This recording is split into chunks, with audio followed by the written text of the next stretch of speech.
एक राजा था, उसने पूरी दुनिया को जीत लिया था। पूरी पृथ्वी पर उसकी हुकूमत थी। एक दिन उस राजा के पास एक व्यक्ति आता है और वो कहता है कि महाराज आपने पूरी दुनिया जीत ली है, लेकिन आपके पास एक चीज की कमी है।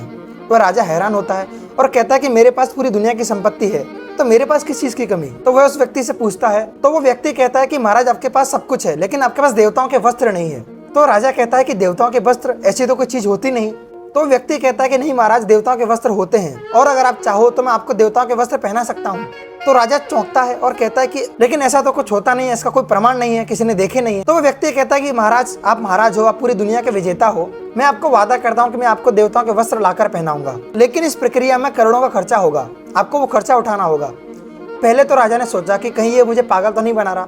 फिर राजा ने सोचा कि अगर ये मुझे पागल बना भी रहा है तो ये बच के जाएगा कहाँ, अगर ये धोखा दे रहा है तो बच के जाएगा कहाँ। तो राजा ने कहा ठीक है, लेकिन राजा ने कहा कि तुम मेरी निगरानी में, मेरे सैनिकों की निगरानी में ये काम करोगे। तो उस व्यक्ति ने कहा मुझे मंजूर है। वो व्यक्ति एक कमरे के अंदर बंद हो गया और वो हर सप्ताह में, हर महीने में कुछ करोड़ों रुपए मांगता, और उसने ऐसे ही धीरे धीरे 6 महीनों में बहुत करोड़ रुपए खर्च कर दिए। राजा हैरान था कि मेरे इतने पैसे जा चुके, मेरा इतना धन जा चुका है, अब ये मुझे पागल तो नहीं बना रहा। लेकिन जब 6 महीने पूरे होते हैं, वो व्यक्ति उस कमरे के बाहर निकलता है। उस व्यक्ति के हाथ में एक पेटी होती है।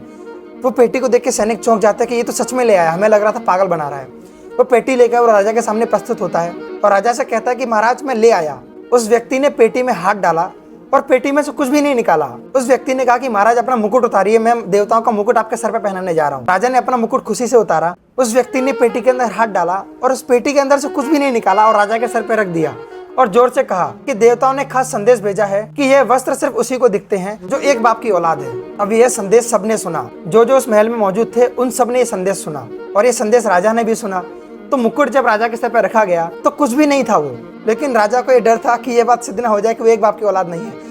तो राजा खुश हुआ, उसने खुश होने का दिखावा किया कि हाँ मुकुट बहुत सुंदर है। ऐसे धीरे धीरे वो महाराज के एक एक वस्त्र निकालता गया और महाराज पूरा नंगा होता गया। लेकिन महाराज खुश होने का दिखावा कर रहा था, और वहां पर जो भीड़ थी, जो पूरे महाराज के सैनिक थे, जो मंत्री थे, वह सब खुश हो रहे थे और कह रहे थे कि वस्त्र कितने सुंदर हैं, ये अद्भुत हैं, ये देवताओं के ही वस्त्र हो सकते हैं, इतने सुंदर, इतने चमकदार। लेकिन उस भीड़ को पता था कि ये मूर्ख बना रहा है, ऐसे कोई वस्त्र नहीं है। लेकिन फिर भी सब हामी भर रहे थे, क्योंकि उन सब ने उन देवताओं का संदेश सुना था। लेकिन उस भीड़ में से एक आदमी ने पहले हामी भरी और फिर सबने हामी भरी।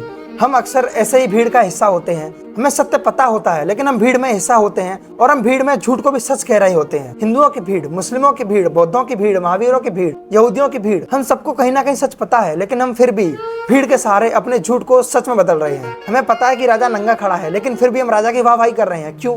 क्योंकि हमें डर है, हमें किसी न किसी बात का डर है।